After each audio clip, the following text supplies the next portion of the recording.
Hi there, I'm Kukule Tumfupi, and I'm the host of Kaya Biz on Kaya 959. Now, we broadcast every Monday to Thursday between 6 and 8 o'clock. And if you've listened to the show, you would know that we focus on all things to do with the world of business, finance, economic data, and really peeling back the layers to unpack what it means for you, me, and our livelihoods. And the year 2022 has certainly gotten off to a very rough start. Much of the volatility that's come abroad from Russia and its invasion in the Ukraine, what that's meant for the Brent crude oil price, and of course the ever-increasing impact of inflation. And that has definitely impacted our pockets.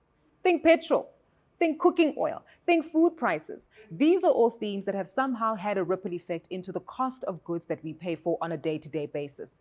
And one concern is that inflation will remain a major key theme that we need to be cognizant of moving forward into the year 2022. Coupled with that, South Africa in itself has also been faced by the natural disaster regarding the torrential rains that have impacted the province of KwaZulu-Natal.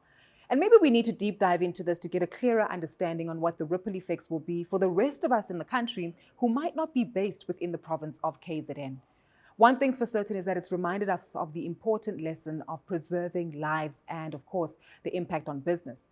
Now, whilst that becomes a little bit more challenging than most, we do need to be cognizant of the fact that insurance has now come up to the fore as a major element for both business and livelihoods and families in order to take into account. We've also had to take a look at how many more insurance companies have actually witnessed an increase in claims, though they have yet to quantify the complete and final number of damage. One thing's for sure is that we've learned that this will remain a key focus for insurance companies going forward. Another interesting fact that we need to be mindful of is that not only have businesses been impacted by the flooding, but also supply chain disruptions. So think about it this way. When something has to make its way from the port of Durban down to a local depot, onto the back of a truck and making its way to the various highways and byways, delivering it to different provinces in South Africa, depending on the logistics front, on the trucks, on the actual port itself, these are the impacts where we'll continue to see delays within the supply chain system in South Africa. Also consider sugarcane farmers. Well, that's essentially the hub where sugarcane is produced not only for South Africa, but much of the SADC region.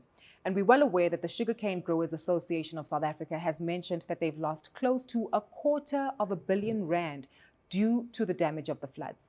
Now, this also comes on the back of the July looting and unrest, where fires were also set across sugarcane crops. This in itself also impacts more than 135,000 individuals who are employed within the sugarcane industry.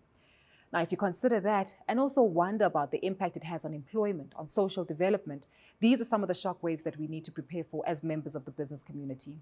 But despite all of this, there's concerns about a shortage of sugar. We've been reassured that that won't take place. But of course, it does paint a very concerning picture about the supply chain environment in the country and beyond.